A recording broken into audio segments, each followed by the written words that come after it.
मेरे मुल्क की अपनी अलग पहचान है। मेरे मुल्क की अपनी अलग पहचान है।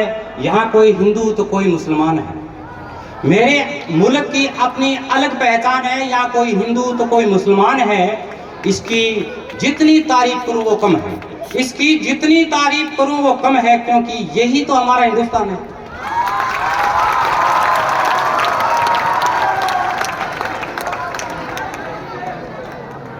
सतहत्तरवें गणतंत्र दिवस के उपलक्ष्य में विद्यालय परिवार, तमाम अभिभावकगण, प्यारे विद्यार्थीगण, आप सभी का मेरी तरफ से हार्दिक स्वागत, धन्यवाद।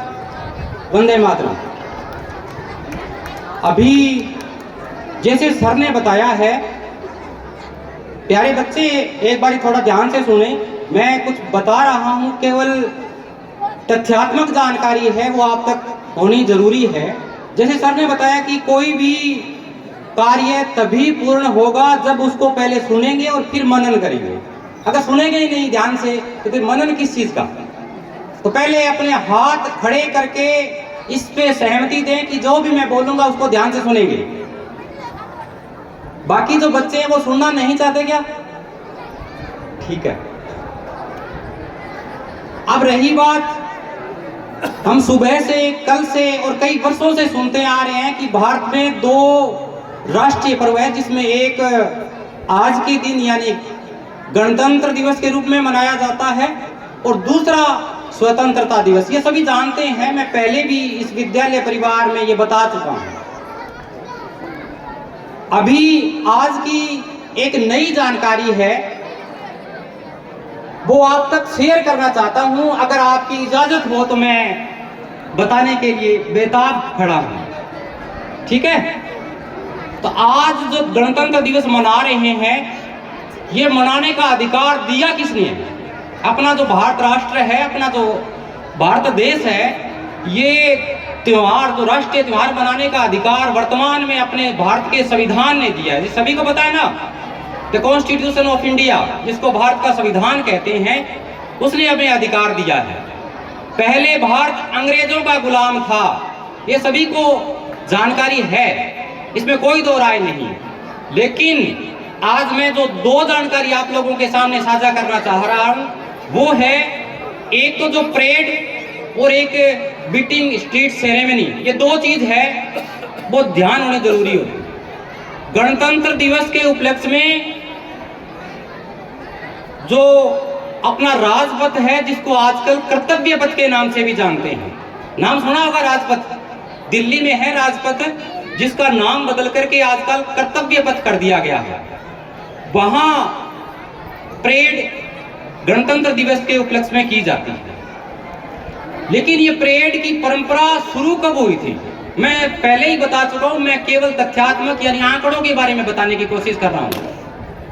भारत में आज के दिन जो परेड रखी जाती है, वो कर्तव्य पथ पर, जिसका पहला नाम क्या था वो मैं बता चुका हूं, वहां होती है। लेकिन ये कर्तव्य पथ पर शुरुआत हुई कहां से, कब से शुरू हुआ? क्या भारत आजाद हुआ तब से शुरू हुआ? दूसरा, क्या भारत जब गणतंत्र हुआ यानी 26 जनवरी 1950 को, क्या तब से हुआ? उत्तर आएगा नहीं। आज की जो परेड सेरेमनी दिल्ली की है, वो 1955 में शुरुआत होती है। यहां गार्जियंस भी बैठे हैं, उनको भी इस बात का ध्यान होना जरूरी है कि 1955 में ये जो परेड है वो कर्तव्य पथ पर थी। तो इससे पहले कहां हुई होगी? यानी पहला जो गणतंत्र दिवस था 26 जनवरी 1950 को, वहां से लेकर के 1954 तक ये हुआ करती थी इरविन स्टेडियम में। कहां होती थी? दिल्ली का इरविन स्टेडियम, जो आजकल बदल के नाम हो गया मेजर ध्यानचंद स्टेडियम के नाम से।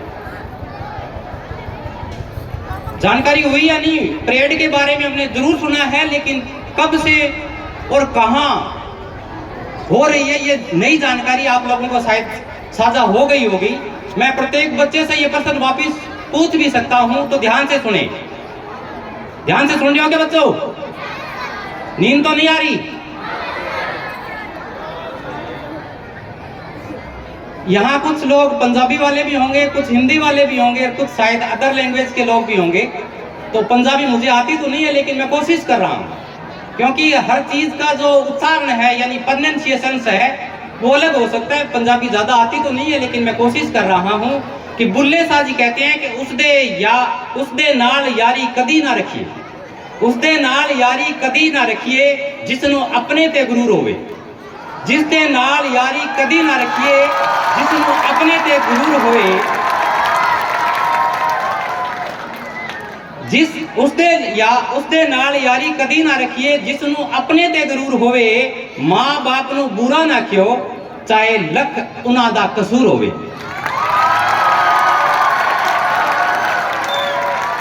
राह चलदे नूं दिल ना दईओ, राह चलदे नूं दिल ना दईओ चाहे लख ते चेहरे ते नूर होए, ओ बुलिया दोस्ती सिर्फ उत्थे ही रखिए जिथे दोस्ती निभाउण दा दस्तूर होवे।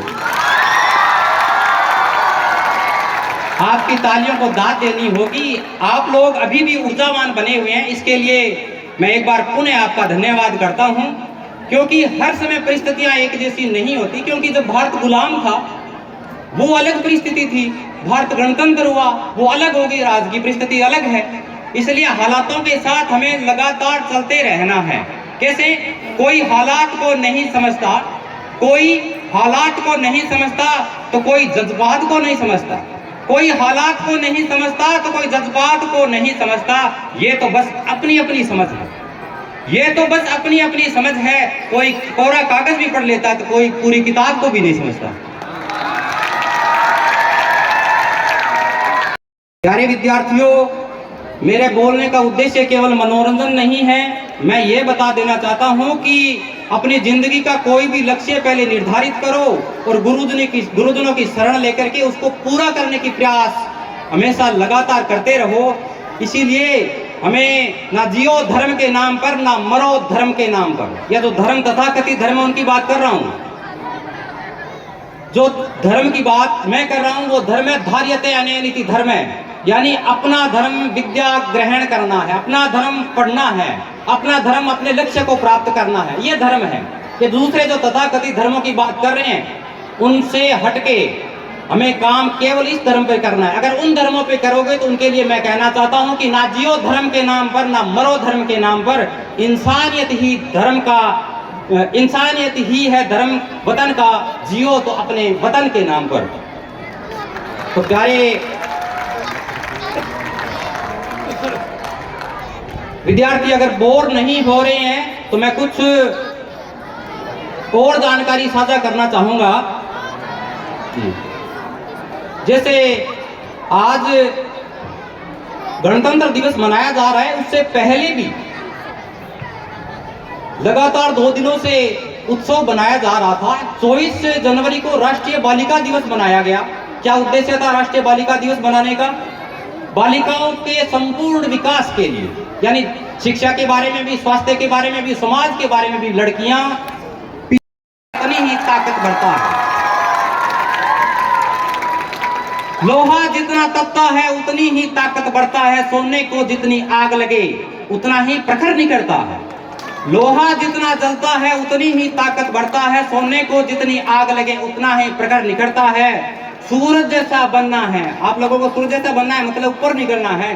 सूरज जैसा बनना है तो सूरज जितना तपना होगा, सूरज जैसा बनना है तो सूरज जितना तपना होगा। नदियों सा आदर पाना है तो पर्वत छोड़ निकलना होगा। और हम आदम के बेटे हैं, हम आदम के बेटे हैं, क्यों सोचें ये राह सरल होगा, हर संकट का हल होगा। वो आज नहीं तो कल होगा, वो आज नहीं तो कल होगा। थैंक यू, धन्यवाद।